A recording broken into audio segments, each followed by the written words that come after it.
Antes de irmos para o vídeo, não se esqueça de se inscrever no canal e ativar as notificações. Gênesis capítulo 18, verso de número 19. Porque eu escolhi, está falando de Abraão, eu escolhi Abraão para que ordene a seus filhos e a sua casa depois dele, a fim de que guarde o caminho do Senhor e pratiquem justiça e juízo, para que o Senhor faça vir sobre Abraão o que tem falado a seu respeito. Até aí, fecha os olhos, vamos orar. Pai Santo, a Ti a honra, a glória e o louvor.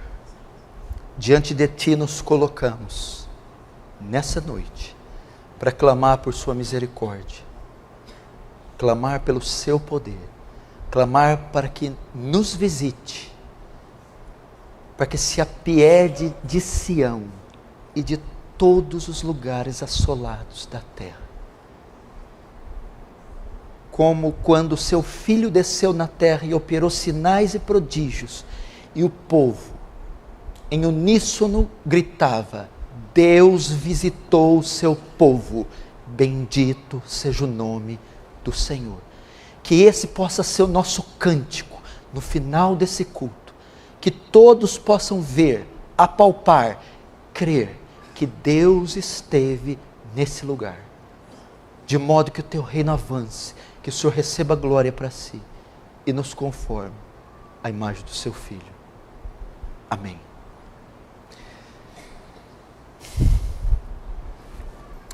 Irmãos, preste atenção, hoje é o Dia dos Pais. Eu não costumo ficar preso destas datas, desses eventos, porque todos os dias são dias de nós abordarmos esses temas importantes. Mas hoje eu quero falar algo aqui rapidamente sobre pais e filhos, principalmente sobre a obrigação dos pais. Nós estamos presenciando um movimento de reforma bíblica, reforma teológica, reforma doutrinária, em todo o mundo. Em todo o mundo está acontecendo um movimento de reforma da igreja, e a igreja está sendo trazida novamente à autoridade das Escrituras. O Brasil não fica de fora. Pela misericórdia de Deus, está havendo também um retorno à rocha que nós fomos cortados. Mas eu quero dizer que a reforma também deve abranger nossas famílias, também deve alcançar nossos lares, nossos casamentos, a vida e a educação dos nossos filhos. Você sabe que não é novidade para ninguém, e já tem sido tema de muitas das minhas mensagens, o ataque constante que a família tem recebido nos últimos anos, o bombardeio.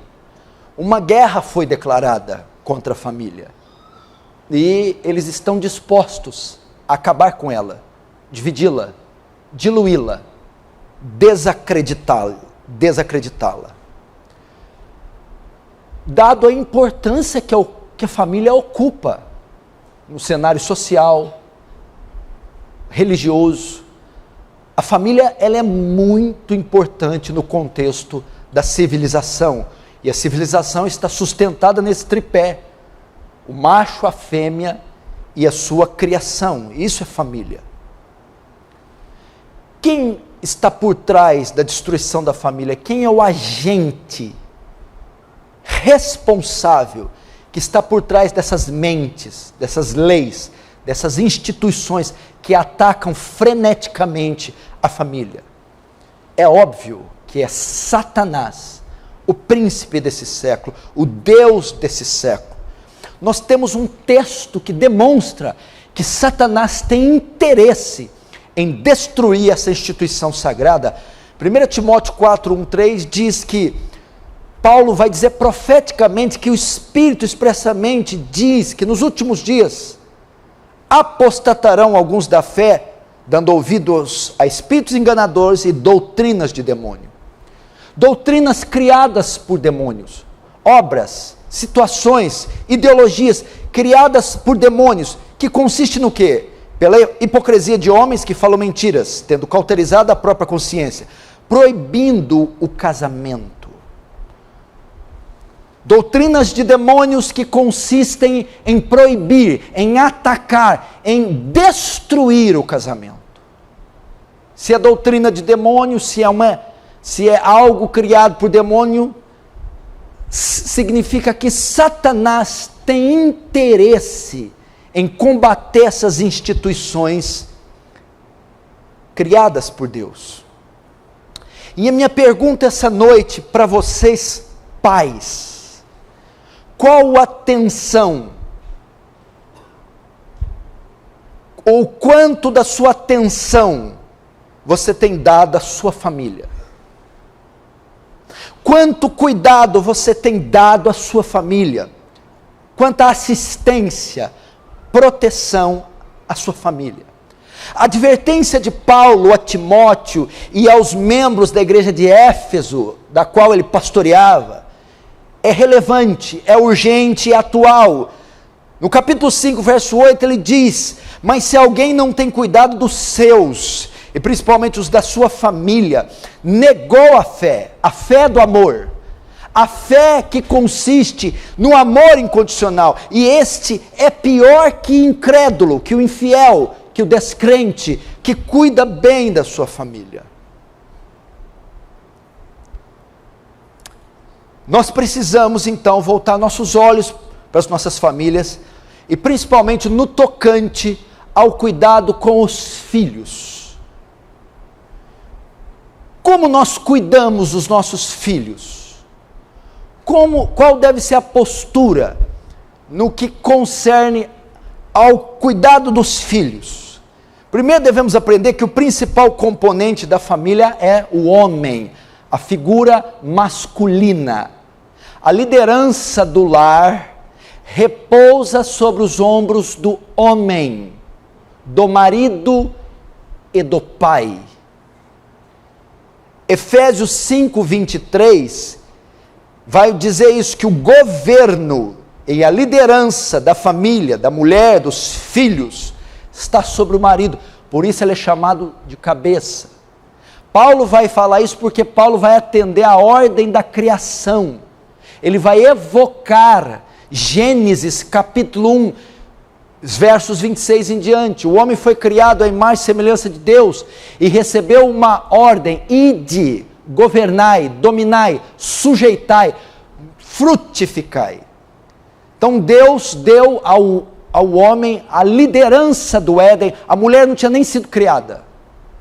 As feministas de plantão, a mulher não tinha nem sido criada. E deu esta ordem, colocou o homem como cabeça e líder da sua família. Marcos 14, 27 faz uma advertência grande para os homens, para os pais aqui presentes.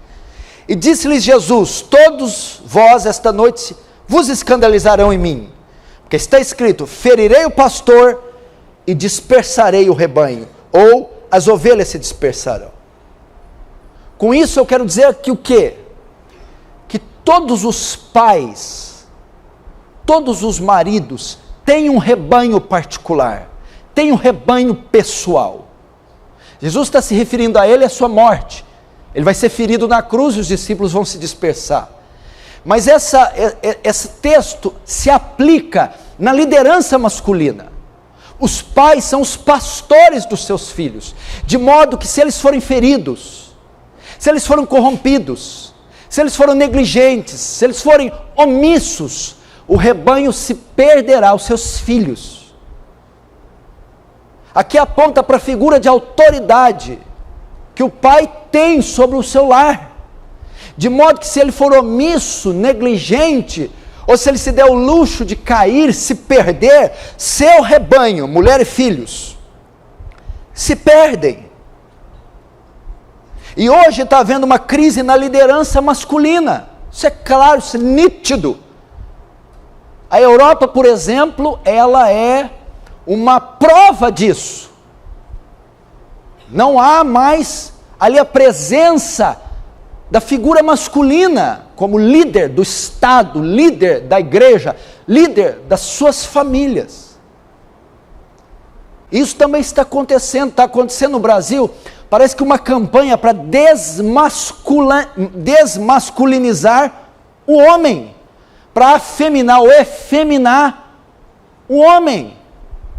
Parece que está havendo uma campanha para tirar a voz ativa do homem, a liderança, a virilidade. E as novas gerações estão vindo assim, garotinhos, meninos, todos afeminados, tímidos, medrosos, não sabem liderar, governar, não têm autoridade, não têm voz ativa. Então as mulheres estão avançando, dominando o mercado de trabalho, dominando as instituições públicas, e os homens acovardados. E quando há esse desvio, quando há essa inversão de posições e de valores, vai haver um resultado, e o resultado é catastrófico. Não podemos permitir isso. Os jovens que eu discipulo, os jovens homens que eu cuido, eu sempre tento inserir isso neles: bravura, liderança, virilidade, independência, dinâmica, objetividade, porque eles não estão sendo treinados para isso. São muito delicados, são muito civilizados, são muito frágeis. Não é isso que Deus pretendeu para o homem quando criou no Éden. Pediu para ele dominar as feras, pediu para ele dominar o jardim, e pediu para ele dominar sua família.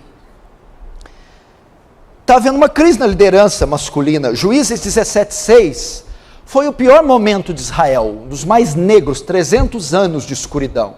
A causa é o capítulo 17, verso 6. Naqueles dias não havia rei em Israel, e cada um fazia o que parecia bem aos seus olhos. O que fala aqui? Naquele dia não havia rei, não havia uma figura de liderança, não havia uma monarquia. O que havia é uma anarquia. O a no grego, o não, o sem, a partícula negativa. Anarquia, governo, sem governo. A nação se corrompeu, se perdeu, se perverteu, cada um fazia o que queria, uma anarquia, porque não havia uma liderança estabelecida, uma figura de liderança. Se o seu lar não há um rei reinando, não há figura de liderança, não há um homem, não há um chefe, eles vão se perder, a família vai se perder, os filhos perderão o referencial de liderança nos seus lares.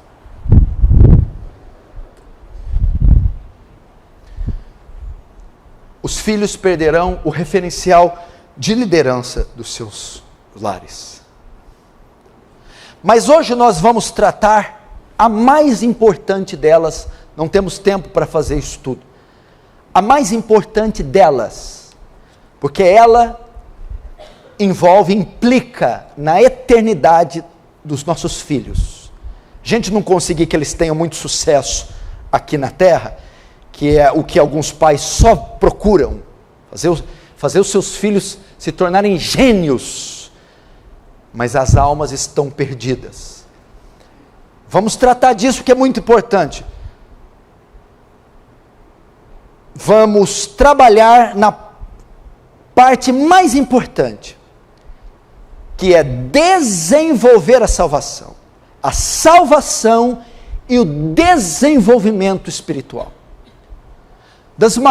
A maior obrigação dos pais é a salvação e o desenvolvimento espiritual dos filhos.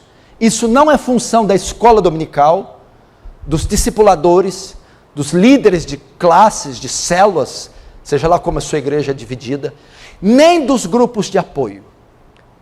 A salvação e o desenvolvimento espiritual dos filhos compete aos pais, e principalmente ao pai, figura masculina, aos pais, marido e mulher, mas principalmente ao chefe, o pai.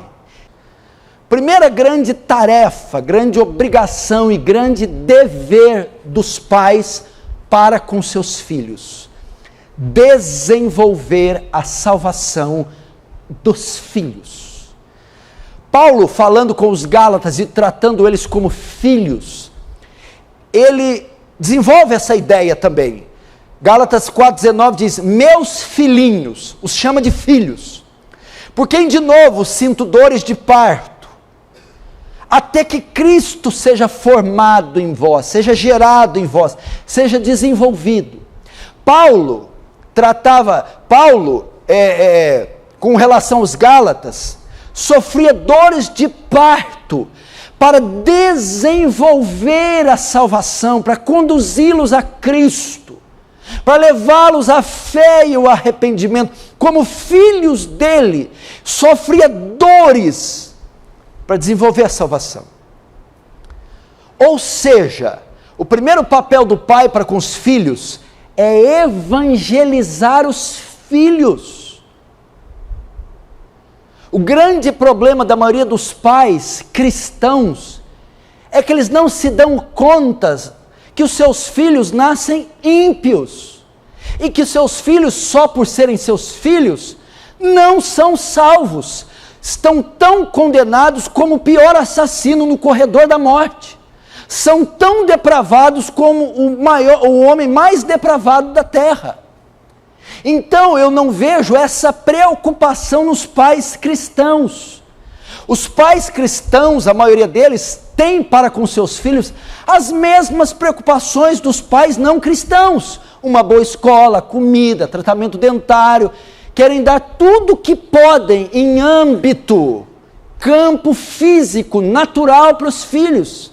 Ao invés de se preocupar com a obra mais importante, se preocupar pelo fato de terem transmitido o pecado de Adão a eles. Então, ele já nasce ali, necessitando do Evangelho de Cristo, quando ele se desenvolver. Então, os filhos devem ser evangelizados. E aí é que está o erro dos pais quando contam historinhas. Você evangeliza o seu filho usando o mesmo método que você evangeliza qualquer um. Como que eu desenvolvo a salvação do meu filho? Evangelizando ele, igual eu evangelizo qualquer ímpio.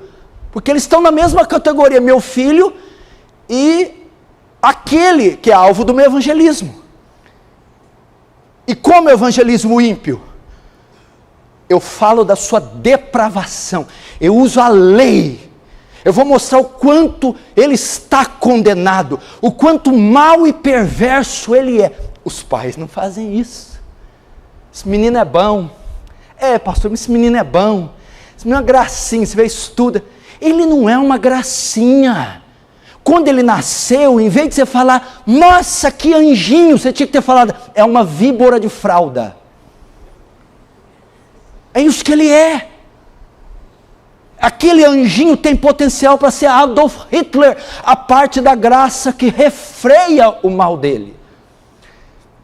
Então os pais esquecem de falar da depravação dos filhos. Você fica colocando na consciência do seu filho que ele é bom, que ele é bom, ele é bom, ele é bom. Aí ele vai ouvir, crescer ouvindo isso. Quando ele chega a 10, 11, 12, ele não tem necessidade nenhuma de Cristo, de arrependimento, nem de igreja, nem de nada. Porque ele cresceu ouvindo que é bom, cresceu ouvindo que ele é superior a alguém. Ninguém procura um hospital se não sabe que está doente. Ninguém procura uma vacina se não está com uma enfermidade. Ninguém vai aos pés da cruz, ninguém vai até Cristo. Ninguém vai rastejando, clamando misericórdia, se não souber o quão condenado, o quão vil é. E os pais, infelizmente, destrói a concepção da ideia humana dos seus filhos. A primeira maneira de evangelizar os filhos é falando isso. Eu não deixo a minha esposa elogiar exageradamente meus filhos. Eu vivo alertando eles: vocês são descendentes de Adão, vocês carecem de misericórdia, vocês não são bons. Gênesis 8:21 está claro: e o Senhor sentiu o suave cheiro, isso aqui depois do dilúvio, e disse em seu coração: não tornarei mais a amaldiçoar a terra por causa do homem. Olha só, porque a imaginação do coração do homem é má, desde a sua meninice, desde a infância, está falando que é corrompido. Salmo 51:5, eis que iniquidade fui formado, e em pecado me concebeu minha mãe. Agora eu vou te dizer algo, sabe por que a maioria dos pais não falam da depravação do filho? Não exortam, não confrontam o filho? Porque esses pais querem que os filhos amem mais eles do que a Deus. Eles querem ser amigos dos filhos, eles querem atrair o amor que pertence a Deus a eles. Então eles não querem ser desconfortáveis aos filhos, eles não querem arrumar problema com os filhos, porque no fundo eles querem ser mais amados pelos filhos do que Deus. Porque se você quer que seu filho ame a Deus, você tem que dizer o quanto ele é mau. Mas o que tem a ver isso? Vai para a passagem de Simão e a pecadora, quando Jesus entra. A pecadora entra, lava os pés dele com a lágrima e enxuga com os cabelos. E ele diz para ela: quem muito perdoou, muito amou. Como é que é? Essa mulher me ama muito. Por quê? Porque ela sabe do que ela foi perdoada. E por que ela sabe? Porque ela sabe quão má ela era. Então, quando ela sabe quão má, quanto pecado ela tem, ela sabe o nível de perdão que foi necessário para tanta maldade. E quando ela vê o tamanho do perdão, maior vai ser o tamanho do amor. Seu filho não pode amar Deus, porque ele não sabe do que ele foi perdoado. Seu filho não pode amar Deus, porque ele não sabe que é mal. Se ele não sabe que é mal, ele não sabe do que foi perdoado. Ele acha que o perdão concedido a ele é pequeno, então o amor dele a Deus vai ser pequeno. Deixe seu filho amar mais a Deus do que você. Ouve, Israel, o Senhor nosso Deus é o único Deus. Amarás, pois, o Senhor teu Deus de todo o teu coração, toda a tua força. A ordem para o povo de Israel era ensinar os filhos a amarem a Deus com toda a sua força.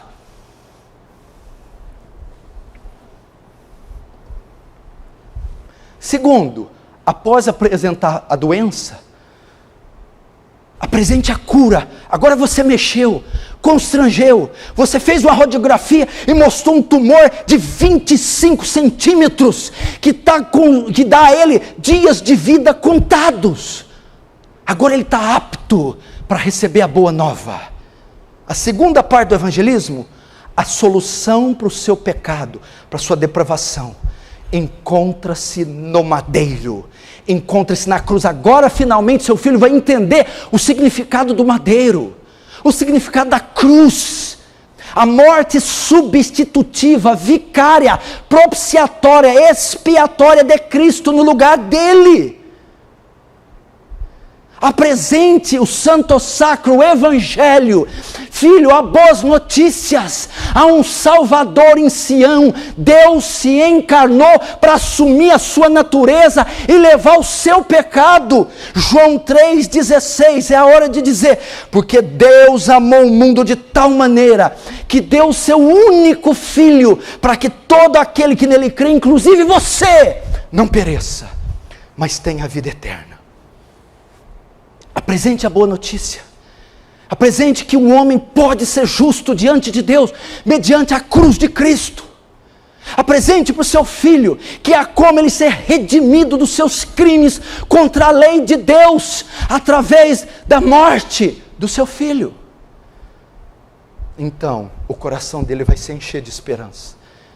Ele vai abrir mão das obras, do farisaísmo, da religiosidade, e ele vai se atirar ao Salvador e aos pés da cruz.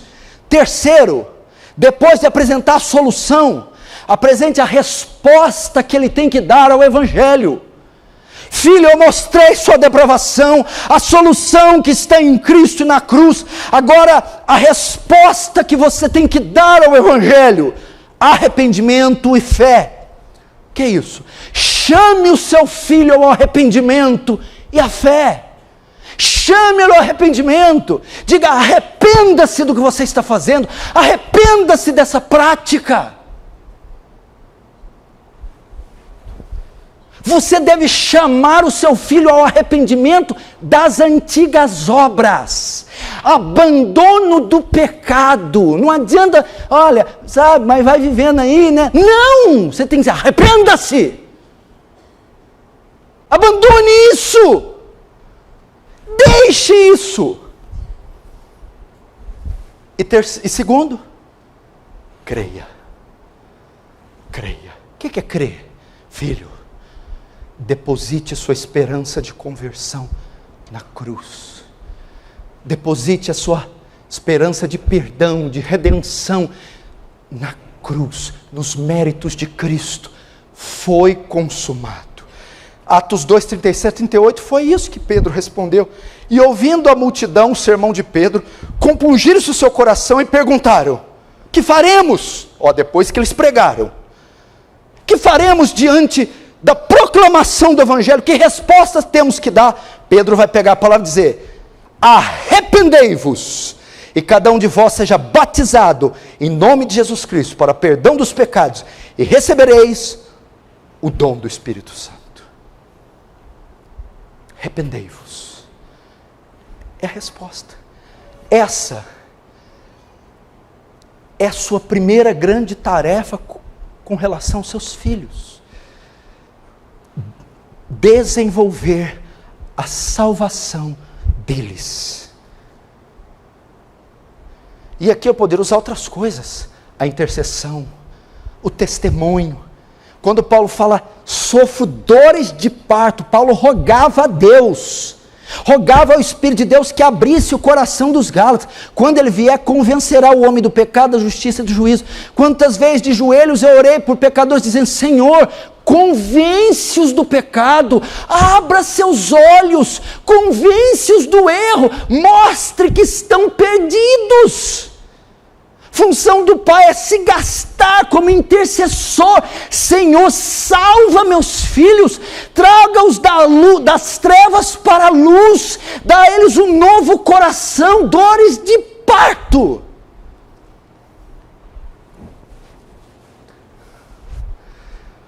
Segunda obrigação dos pais: agora que ele está trabalhando a salvação, e pode já ter trabalhado e chegado nela, agora ele deve desenvolver a vida espiritual dos filhos. A maturidade espiritual dos filhos é a obrigação do pai. O crescimento espiritual dos filhos, o crescimento bíblico, doutrinário, o crescimento na piedade, é dever dos pais. Os primeiros professores das crianças judias, dos judeus, são os pais. Agora é o momento de desenvolver a vida espiritual, levá-los à maturidade espiritual. Lucas 2,52 fala algo interessante, olha só: e crescia Jesus em sabedoria e em estatura e em graça para com Deus e os homens. Entenderam? Jesus crescia em estatura. Aqui estava dando a ideia de 12 anos de idade. Então imagina uma criança, biologicamente, 1 ano, 2 anos, 3 anos, ela vai crescendo. Então, ele crescia em estatura. O texto diz que junto com o crescimento físico, crescia o espiritual. E crescia em estatura e em graça. E crescia em estatura e em conhecimento. Junto com o crescimento biológico, junto com a formação muscular, junto com o crescimento hormonal, estava sendo investido o crescimento espiritual. Assim como você investe em matemática, português, geografia, inglês, espanhol, francês, assim como você investe na alimentação balanceada, o tratamento médico, você deve investir na formação espiritual dos seus filhos. Na vida de Jesus, a formação física e espiritual ocorriam simultaneamente. Não permita que o seu filho se distancie demais uma da outra. Assim como ele se desenvolve fisicamente, emocionalmente, psicologicamente, didaticamente, ele deve desenvolver-se espiritualmente. Agora, como eu desenvolvo? Como levo-os a crescer espiritualmente? Primeiro, ensinando as Escrituras. 2 Timóteo 3,15, olha que interessante. Timóteo, e que desde a tua meninice sabe as Sagradas Escrituras. Elas têm poder de te fazer sábio para a salvação, pela fé que é em Cristo. A palavra aqui, que desde a tua meninice no grego é criança de peito, de colo. Então a criança aqui de meses a 3, 4 anos. Desde o peito, desde bebê, Timóteo foi ensinado nas Escrituras. Então o pai desenvolve ensinando desde cedo a criança a conhecer os mandamentos de Deus. Irmão, como é que pode os seus filhos saberem tudo dos Vingadores, tudo da escalação do Corinthians, da seleção brasileira, do Real Madrid, do Barcelona, saberem tudo, meu irmão, das tendências seculares e não conhecerem o santo livro, o livro de Deus, o livro sagrado, o livro divino, o livro inspirado? Discípulos com a Escritura, desenvolva a espiritualidade, levando-os ao hábito de ler, estudar, memorizar as Escrituras. Timóteo, Paulo relembrou, você é um pastor, um homem que conhece a Escritura desde o peito. Deuteronômio 6, 4, 7, quando Deus vai fazer a repetição da lei, Ele deu a lei no Sinai. Aquela geração que ouviu a lei no Sinai morreu no deserto e outra nasceu. A que nasceu não tinha ouvido. Deus vai pedir para Moisés repetir aquela lei que foi dada no Sinai. E ele vai dizer aqui em Deuteronômio 6,4, ouve Israel, está falando com os cabeças, os anciãos. O Senhor nosso Deus é o único Deus. Amarás, pois, o Senhor de Deus todo o teu coração, de toda a tua alma e de todas as tuas forças. E estas palavras, que palavras? A lei, toda a Torá, e essa palavra que hoje te ordeno, estarão no teu coração, e as ensinará aos teus filhos. Era dever dele transmitir o conhecimento bíblico aos filhos, para que os filhos crescessem na graça, para que os filhos se santificassem, para que os filhos se desenvolvessem espiritualmente. Ensine ao seu filho o hábito da leitura. Ensine o seu filho como ler a Bíblia. Tem uma maneira adequada de ler. Explique para os seus filhos aquilo que eles não entenderam na Bíblia. Hábito, como ler, explicar o que não entenderam. E vamos para um quarto. Aplicar o que entenderam. Agora nós vamos aplicar, filho. Praticar. Segundo, como eu desenvolvo e levo meus filhos a crescer espiritualmente? Sendo intercessores deles. Pais, vocês devem orar pelos seus filhos todos os dias da sua vida. Samuel escreve algo que dá calafrios. Longe de mim esteja de pecar contra o Senhor, deixando de orar por vós. Samuel considerava um pecado deixar de interceder para Israel. Vocês têm que ser os intercessores dos seus filhos. Olha que coisa linda, que testemunho arrepiante de Jó. Olha o que Jó fazia para com seus filhos. Jó 1, 4 e 5. Os filhos de Jó costumavam dar banquetes em casa. um de cada vez, e convidavam suas 3 irmãs para comer e beber com eles. Terminado um período de banquetes, Jó estava almoçando com eles. Jó mandava chamá-los e fazia com que se purificassem. E de madrugada, Jó oferecia sacrifícios em favor de cada um deles, pois pensava: talvez meus filhos tenham lá no seu íntimo pecado e amaldiçoado a Deus. E essa era a prática constante de Jó. Jó acordava de madrugada para oferecer sacrifício pelos filhos, para fazer a mediação. Aqui o sacerdócio arônico não tinha sido instaurado. Os pais eram os sacerdotes do lar. Ele ia fazer a mediação dos filhos de Deus. Era o intercessor e fazia de madrugada: Senhor, perdoa os pecados dos meus filhos, alcança meus filhos, dirige meus filhos.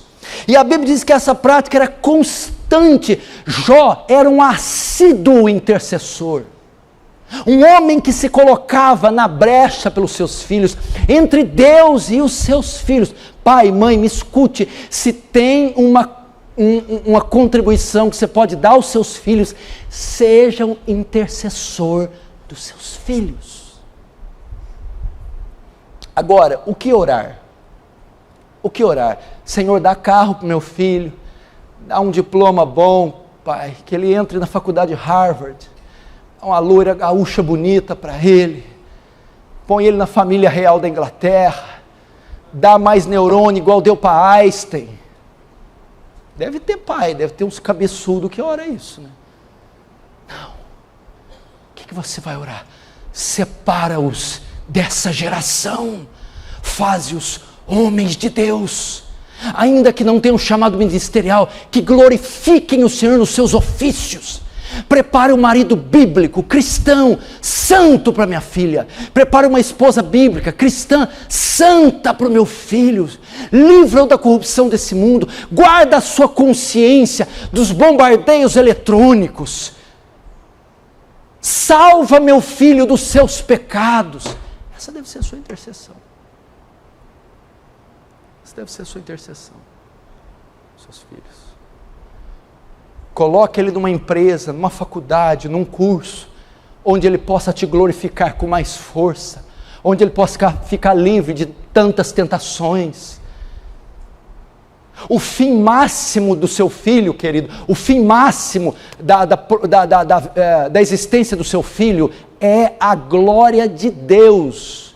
Não o nascimento dele não é um fim em si mesmo. Ele nasceu para Deus receber glória através dele. Então sua oração é: que o meu filho faça escolhas, trilhe caminhos que glorifiquem o teu nome, não seja uma vergonha, como o filho de muitos dessa geração, como os filhos de Eli, os filhos de Davi, os filhos de Samuel. Terceiro, como eu desenvolvo a espiritualidade dos meus filhos? Sejam exemplos para eles. Não adianta você cobrar nada dos seus filhos. Leitura, oração, obediência, reverência, temor, se você não é um exemplo de tais coisas. Não desminta com a vida aquilo que você professa com os lábios para os teus filhos. Não desfaça com a vida, com o exemplo, com o testemunho, aquilo que você prega para os seus filhos. Uma das coisas que mais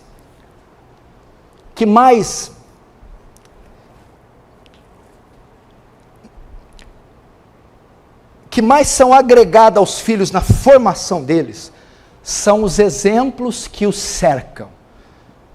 São os exemplos. O primeiro agente socializador da criança são os pais. Então a maioria daquilo que o menino vai ser na sua idade adulta é aquilo que ele recebeu nos primeiros anos. E mais do que ele ouviu, mais do que ele foi ensinado, o que vai ficar na memória dele é o que ele viu, é o testemunho dele.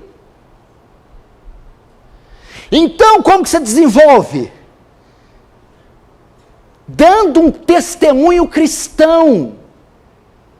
Se você não ora, não espere que orem. Se você não é fiel à Escritura, não espera que sejam. Se você é um homem ou mulher preso no celular, na TV o dia inteiro, eles serão da mesma forma. Se você é um pai que mente descaradamente diante deles, eles vão ser filhos duplos.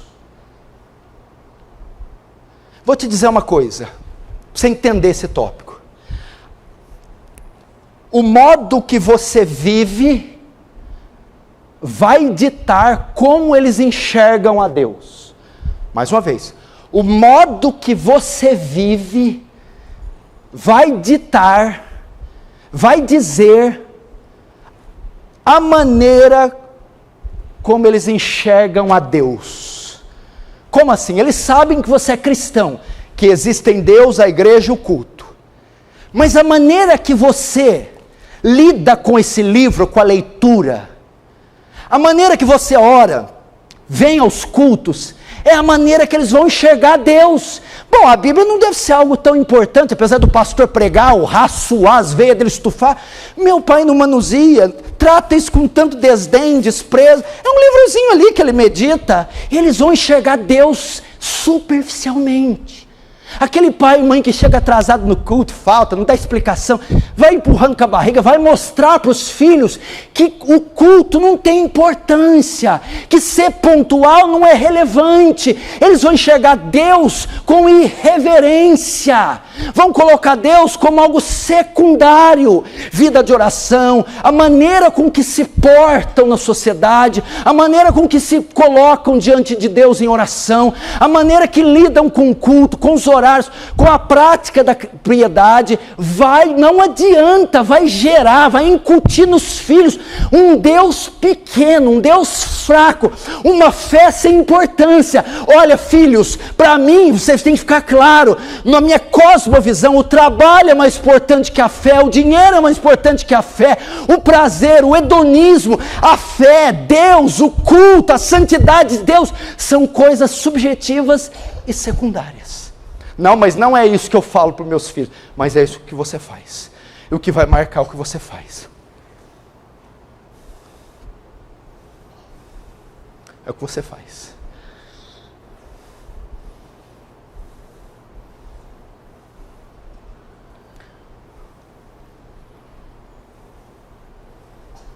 Quanto tempo você dedica nesse livro? Olha só,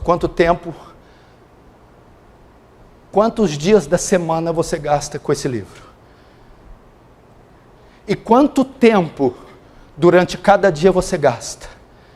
Como que você se dirige a ele? Vocês estão vendo. Você vai apontar para Deus. Quantos dias da semana você se dedica a oração particular, privada? Quanto tempo? Como você é com as atividades da igreja? Como você é com a aplicação dos mandamentos no seu viver diário? A maneira que você testemunha temor, reverência, piedade. É este Deus que você está pintando para os teus filhos. É esta fé que você está pintando. Desculpe, mas é exatamente.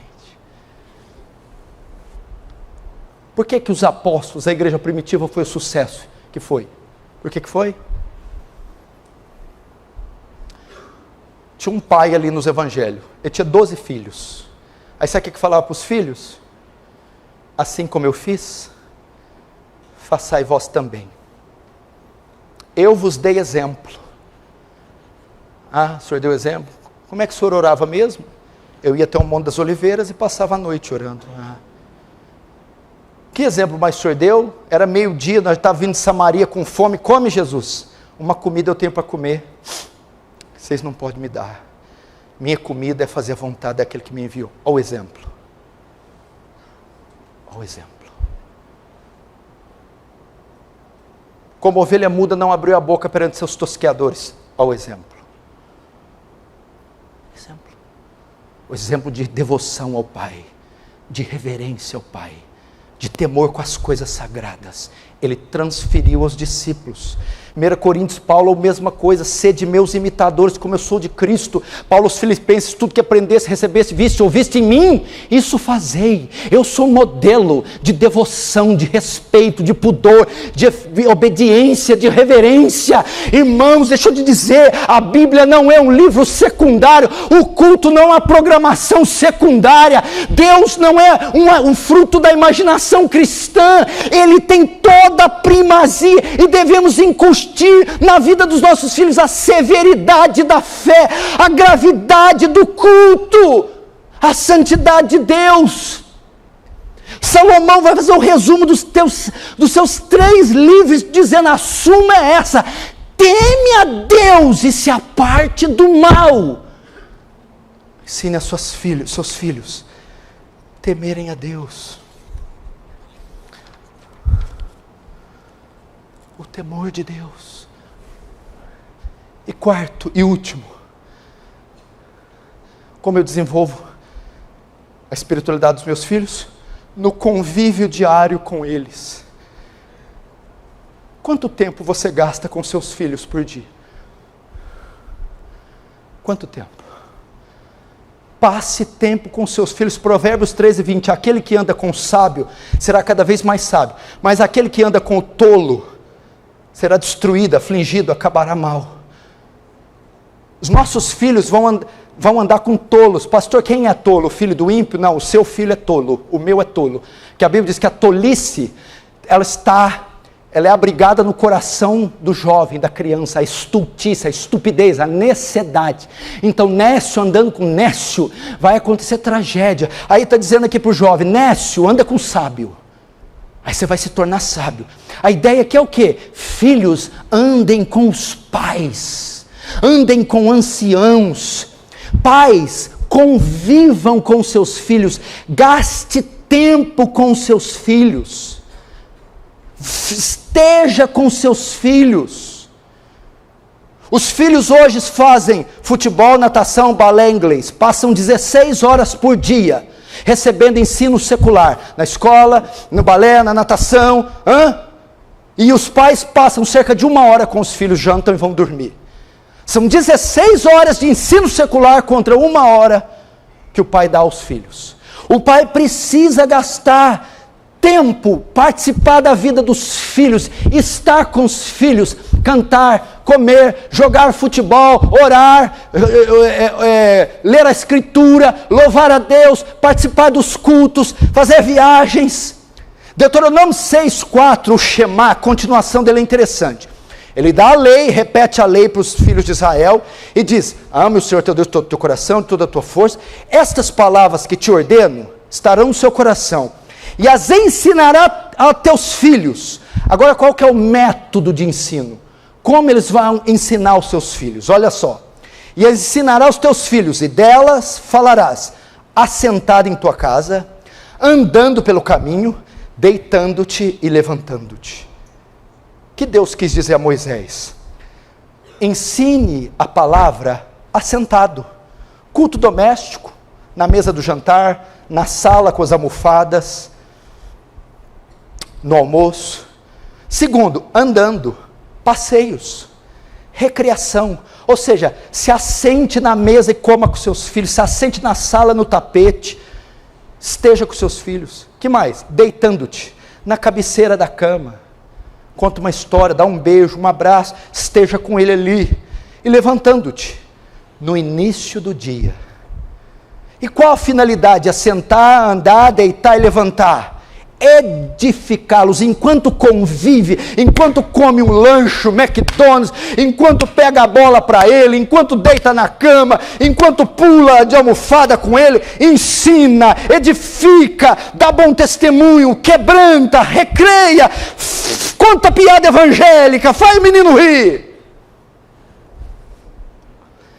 Na verdade, sabe o que Moisés está querendo dizer isso? Assentando, andando, deitando, levantando? O tempo todo. O tempo todo edifique os seus filhos, de noite, de dia, no trabalho, no metrô, no trem, de bicicleta, de pé, no chuva, debaixo de chuva. Edifica teus filhos.